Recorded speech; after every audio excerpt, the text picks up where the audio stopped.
Hola, ¿cómo están? Bienvenidos de vuelta. Espero se lo estén pasando bien. Hoy ya sabrán, es el Día Internacional de la Diabetes. Entonces vamos a hablar evidentemente de la diabetes. Vamos a hablar de qué la causa, qué es lo que podemos hacer para prevenirla y una vez que la tenemos, qué hacemos para que no nos afecte tanto y un poco cuál es el tratamiento. Espero les guste y le entiendan a todos. Exploramos entonces qué es la diabetes y les dejo aquí el símbolo de la OMS para la diabetes, que es este círculo azul. Yo tampoco sabía que eso era, pero al parecer sí existe. ¿Qué es la diabetes? Ya lo sabemos, es una enfermedad hormonal.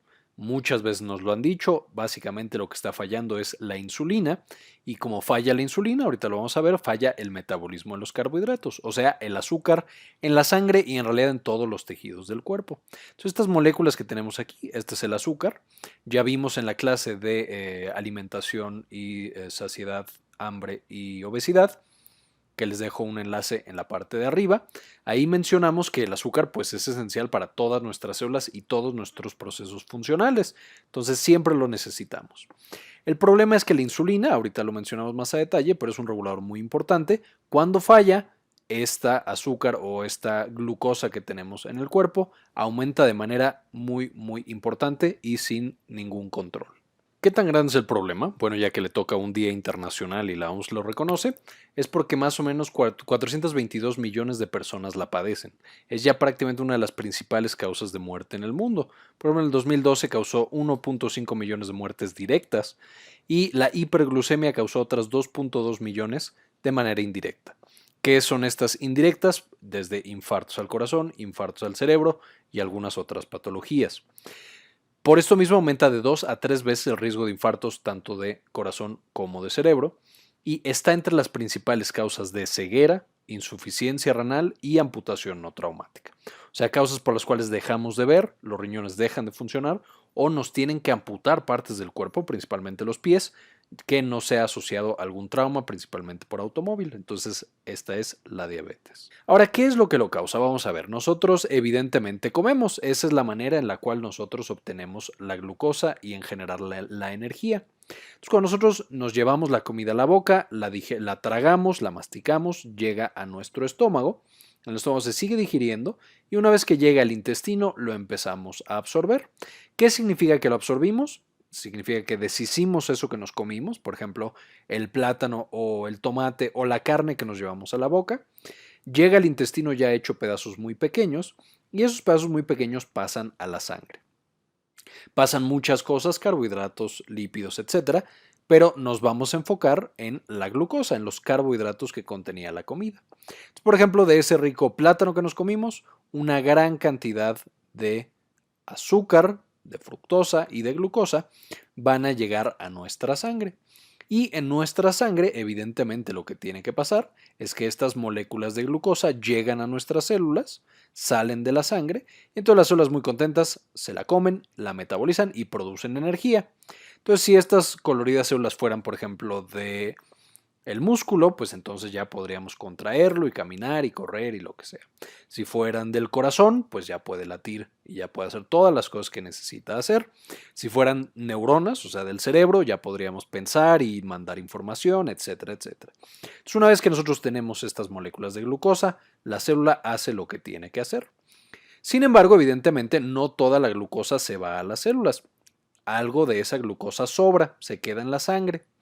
Y entonces hay un órgano muy especial que es el páncreas, que recibe la señal de esta glucosa que sobró en la sangre y dice, mira, no sobró, vamos a guardarla para la próxima vez. ¿Qué tal que la próxima vez no encontramos este rico plátano que nos comimos?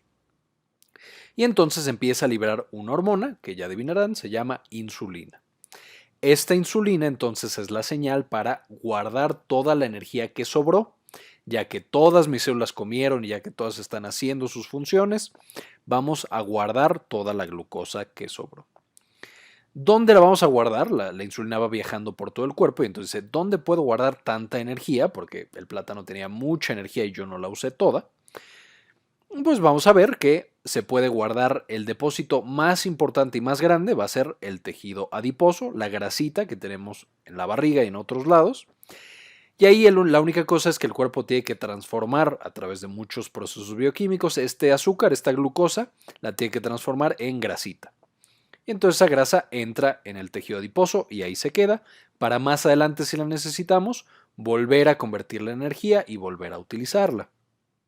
Otro lugar importante de almacenamiento es el músculo. En el músculo hay la ventaja de que se almacena directamente como glucosa, entonces es fácil y es rápido. Y tenemos también el hígado, que puede almacenar tanto como grasita o como glucosa. Entonces esos son los 3 sitios que nosotros tenemos donde se puede almacenar esa energía que sobró porque comimos de más, por ejemplo. O porque tuvimos poca actividad. Digo, si me como 10 plátanos y me quedo acostado todo el día, probablemente algo de esa energía sobre y entonces se va a almacenar.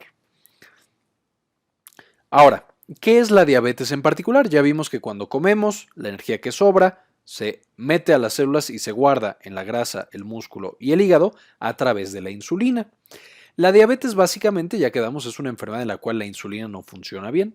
Entonces tenemos primero el tipo 1, esta diabetes mellitus tipo 1 es básicamente que el sistema inmune enloquece y destruye nuestro páncreas y destruye nuestras células que producían insulina. Entonces como ya no tenemos insulina, por más que la glucosa sobre, no puede entrar a las células para almacenarse, para comer sí, o sea, las células siguen funcionando, las neuronas siguen liberando mensajes, el músculo sigue contrayéndose, porque si no, moriríamos inmediatamente, pero se empieza a almacenar esta glucosa en la sangre.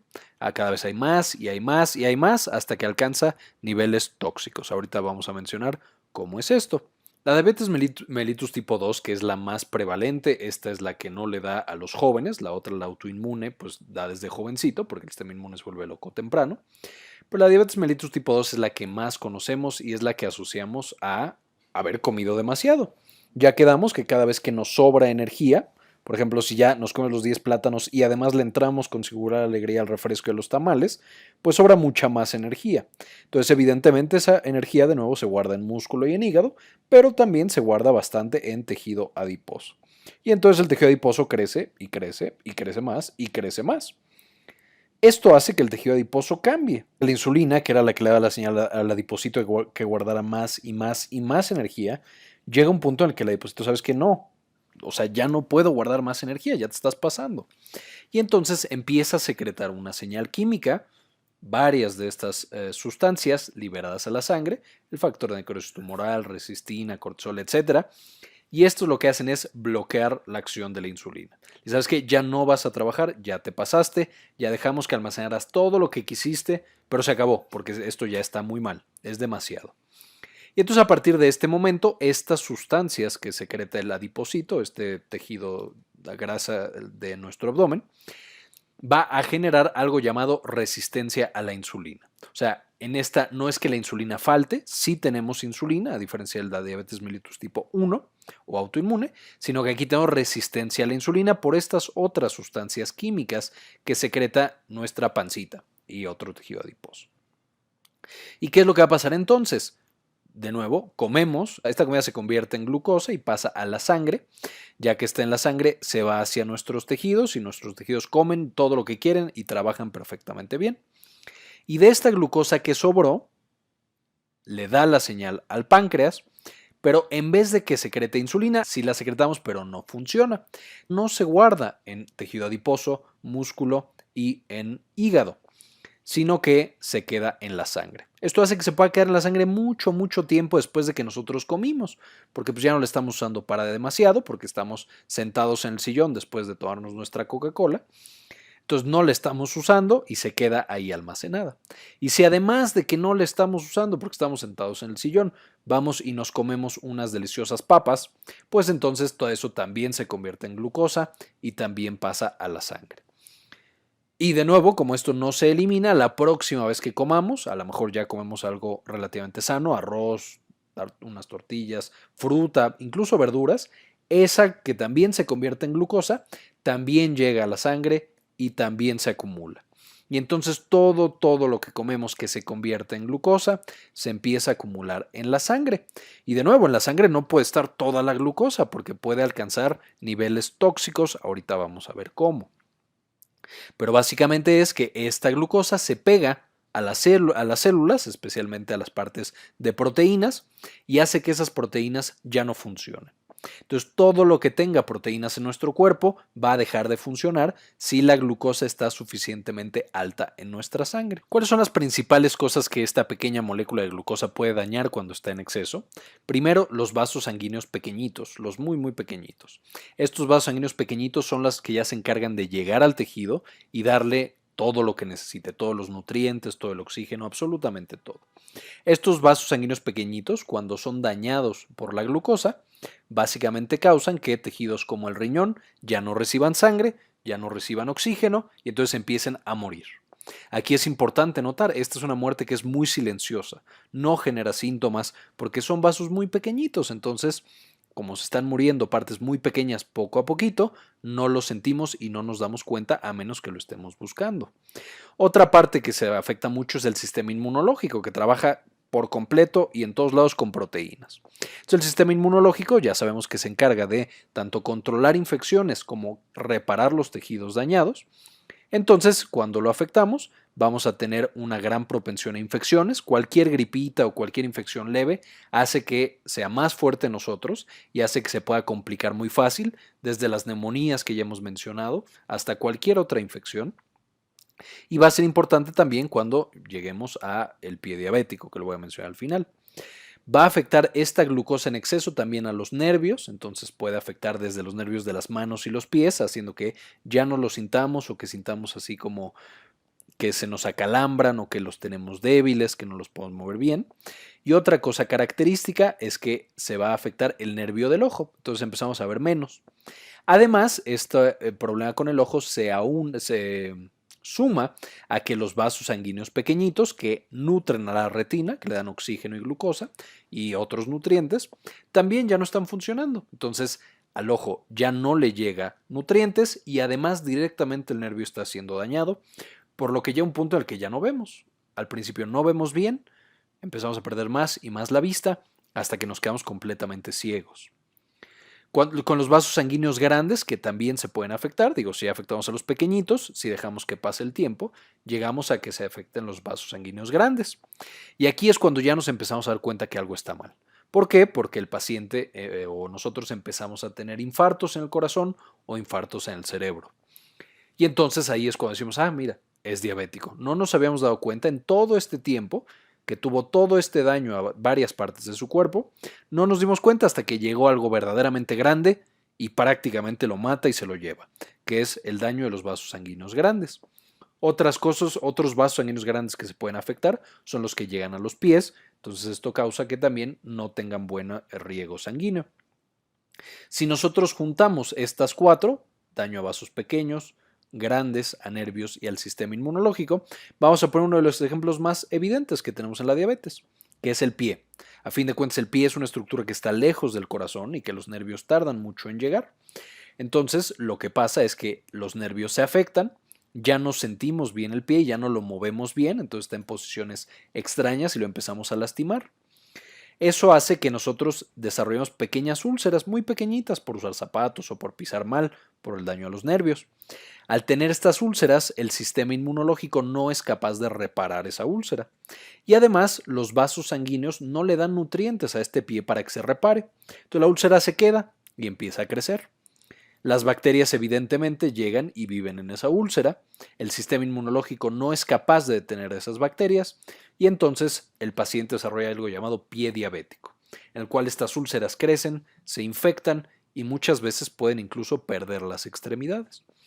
Entonces, esta es una de las complicaciones que ejemplifica cuando ya tenemos daño en todas las estructuras, vasos sanguíneos pequeños, vasos sanguíneos grandes, el sistema inmunológico y nervios.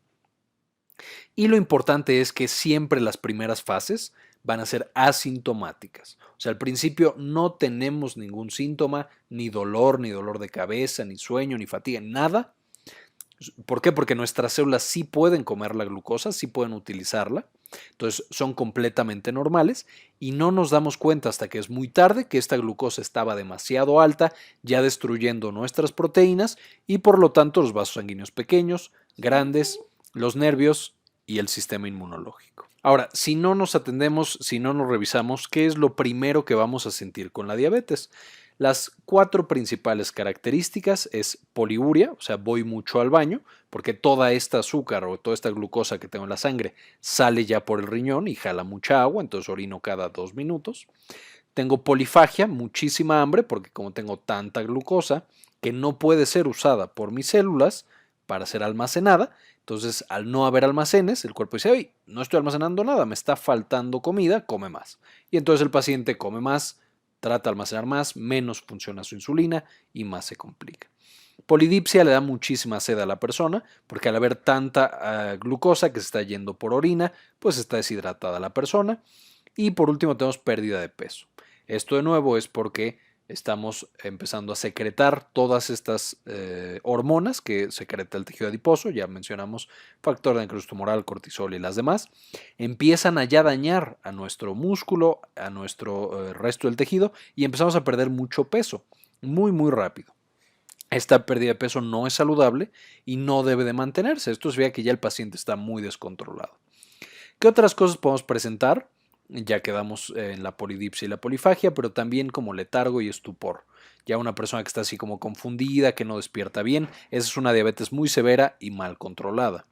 En los ojos empezamos ya a tener daño al nervio óptico, entonces ya vemos borroso. En el aliento podemos oler como a cuerpos cetónicos, dicen ahí como a manzana echada a perder. Podemos tener algo muy característico que es la acantosis nigricans, que es justamente en los pliegues, en el cuello, en las axilas, en las ingles, empieza por muy negro por todo este descontrol hormonal que tenemos. Y podemos tener también en la piel mucho más gruesa, algo llamado hiperkeratosis. Entonces, todas estas alteraciones de la piel son evidentes y muchas veces nos molestan más que todo lo demás. Que las cosas más graves, pero es una manera en la que lo podemos encontrar. Y por más que se lavan y dicen, no, es que no estoy cochino, ya me lavé, ya me bañé, ya todo, sigue negra la piel, es por esta acantosis nigricans. Es sistémico, ya quedamos que la pérdida de peso es importante. En el respiratorio, una respiración muy rápida. Esto es ya una diabetes de nuevo muy severa. Podemos tener náuseas, vómitos y dolor abdominal. Mucho ir al baño y glucosa evidentemente en la orina, lo cual predispone también a infecciones. Aquí marcamos en azul, como podrán ver, las que son más severas son más comunes de la diabetes mellitus tipo 1, porque ellos no tienen nada de insulina, porque ya su sistema inmune destruyó completamente las células de la insulina. Entonces, obviamente es como la diabetes, pero aparece mucho más rápido. Ahora, ¿a quién le da esta enfermedad? ¿Quién desarrolla diabetes? Evidentemente ya lo hemos escuchado muchas veces, vamos a repetirlo, el sobrepeso y la obesidad, ya quedamos que mientras más tejido adiposo, de repente estos empiezan a secretar las sustancias que bloquean la insulina y generan la resistencia a la insulina. Además, la falta de actividad física, si el músculo es uno de los principales sitios que almacena energía y no utilizamos esa energía, el músculo también puede favorecer que haya resistencia a la insulina. Podemos tener también las personas que tienen lípidos elevados, o sea, que comen mucha grasa y que por otras razones tienen descontrol de sus lípidos. También eso, por cosas hormonales, afecta a la glucosa. La edad, mientras más años tenemos, más probable es de que aparezca la diabetes, porque cambian nuestras hormonas, baja la cantidad de ejercicio que hacemos, muchas veces ya no comemos tan bien, etc. Los antecedentes familiares son muy importantes, o sea, si nosotros ya tuvimos familiares con diabetes mellitus tipo 2, que aquí en México somos casi todo mundo, entonces es más probable que tengamos también nosotros. Y aquí en antecedentes familiares no es solamente los que hayan tenido diabetes mellitus tipo 2, sino pueden ser también otras enfermedades parecidas, como diabetes durante el embarazo, llamada diabetes gestacional, o alguien que haya tenido, alguna mujer que haya tenido quistes en los ovarios. Entonces, cualquiera de nuestra familia que haya tenido alguna de estas, nosotros tenemos más riesgo de diabetes. Evidentemente, las mujeres embarazadas, por las hormonas que tienen, ya lo vimos en la clase de fisiología del embarazo, pero tienen resistencia a la insulina de manera natural. Entonces, si de manera natural tienen un poco de resistencia, una persona que ya tiene mucho tejido adiposo, tiene mucha más resistencia y ya tiene diabetes. Las mujeres con quistes en los ovarios también tienen muchos descontroles hormonales y pueden llegar a diabetes. Y las personas que toman algunos medicamentos, principalmente los esteroides o los antipsicóticos, son los principales que generan diabetes y también generan aumento de peso. Entonces también si vamos a tomar estos medicamentos por mucho tiempo, hay que estar muy pendientes porque podemos desarrollar diabetes. Ahora, ¿cómo se diagnostica? ¿Cómo sé si yo tengo diabetes o cómo el médico, que es el que hace el diagnóstico, va a saber si tengo diabetes o no? Hay varias pruebas, 4 principales, pero básicamente lo que demuestran es que la glucosa está muy elevada en mi sangre y dura mucho tiempo ahí. O sea, no se está almacenando porque ya quedamos que la insulina no la guarda donde debe guardarla. Entonces, ¿qué pruebas tenemos? Una de las más usadas es la curva de tolerancia a la glucosa oral, o sea, hacemos que tomen X cantidad de glucosa y lo medimos 2 horas después y si está demasiado elevado o si dura demasiado, eso ya es diabetes porque esa insulina no está funcionando. Si la persona lleva 8 horas sin comer y su glucosa está muy alta, significa que la última comida se quedó demasiado tiempo en la sangre, de nuevo, la insulina no funciona. Si la glucosa está demasiado elevada en cualquier momento del día, o sea que ya está alcanzando niveles tóxicos, pues evidentemente ya es diabetes porque ya está generando esta toxicidad por glucosa. Y una prueba que se llama hemoglobina glucosilada, que básicamente mide una proteína que está en la sangre, entonces esa proteína siempre está conviviendo con el azúcar. Entonces, si esa hemoglobina está demasiado pegada a la glucosa, o sea, demasiadas moléculas de glucosa se le pegaron, es que la glucosa estuvo muy alta. Veremos que el de las pruebas que más se están usando ahorita para monitoreo y para todo es justo esta, la hemoglobina glucosilada, que es bastante precisa y nos dice qué tan elevada estuvo la glucosa en los 3 meses anteriores, lo cual es muy bueno. Ahora, tratamiento. Aquí les pongo más o menos cómo es el tratamiento. Esto evidentemente debe hacerlo un médico. Entonces, cualquier duda o cualquier otra cosa, tienen que visitar a su médico para que les diga cuál es el que más les conviene. Y cuando hablen con su médico, no olviden siempre que la base del tratamiento, si quedamos que las células del tejido adiposo, la grasita de la barriga, es la que más genera estas sustancias que generan resistencia a la insulina, pues tenemos que deshacernos de esa grasita. Tenemos que hacer dieta y tenemos que hacer ejercicio. Esto va a hacer que vayamos consumiendo menos glucosa, entonces disminuye la toxicidad por glucosa. También la dieta hace que bajemos de peso, entonces eso disminuye las hormonas que hacen que la insulina deje de funcionar.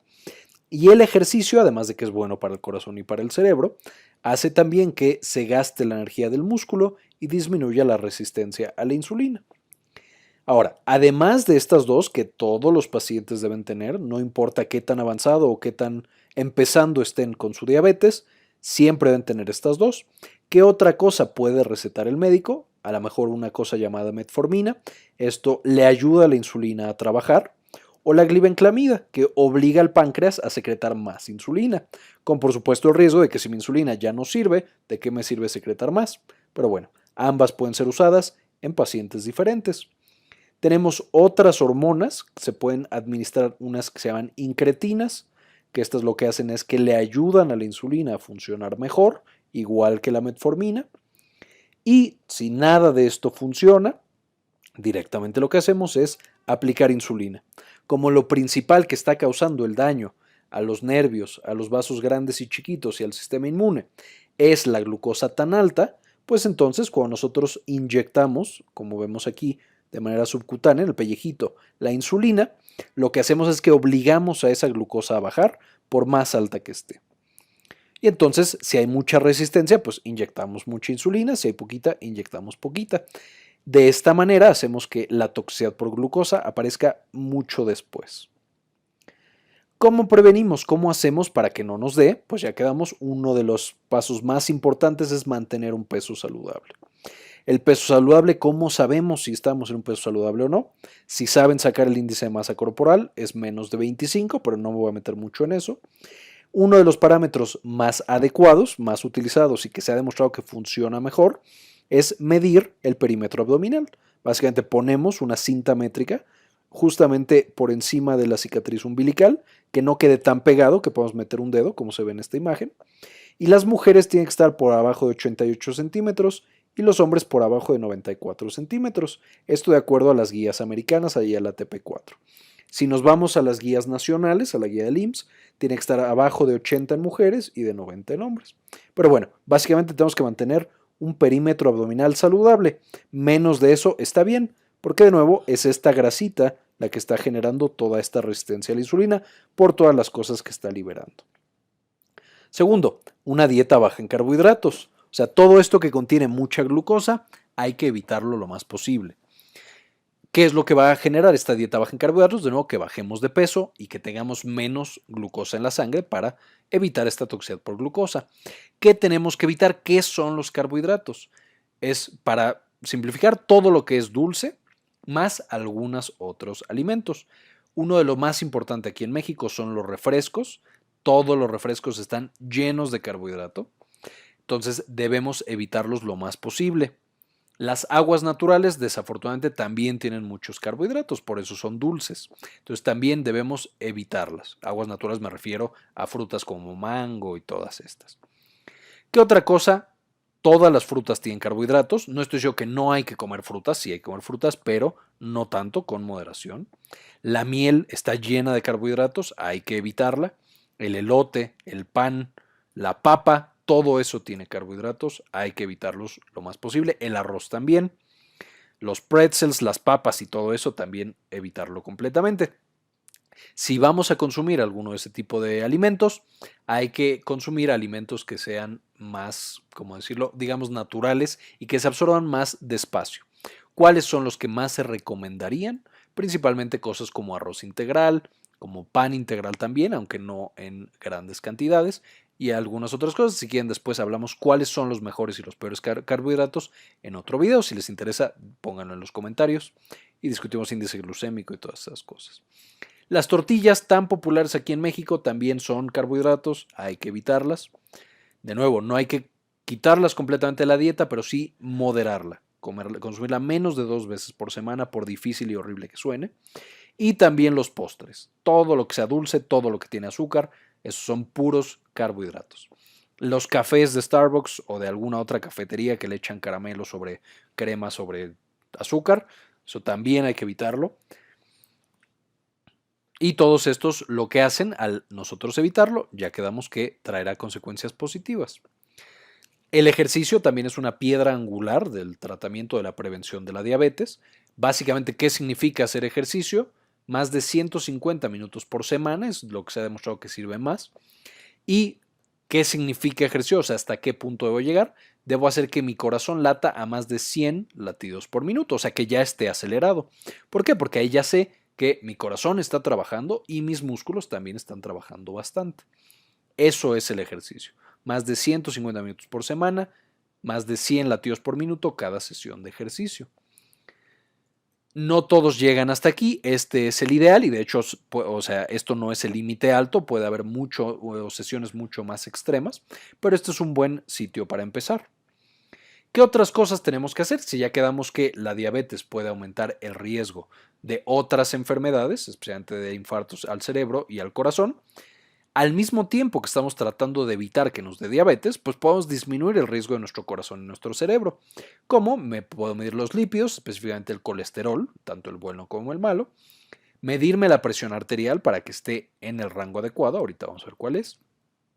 Tomarme la glucosa de vez en cuando, especialmente si tengo factores de riesgo y estoy gordito.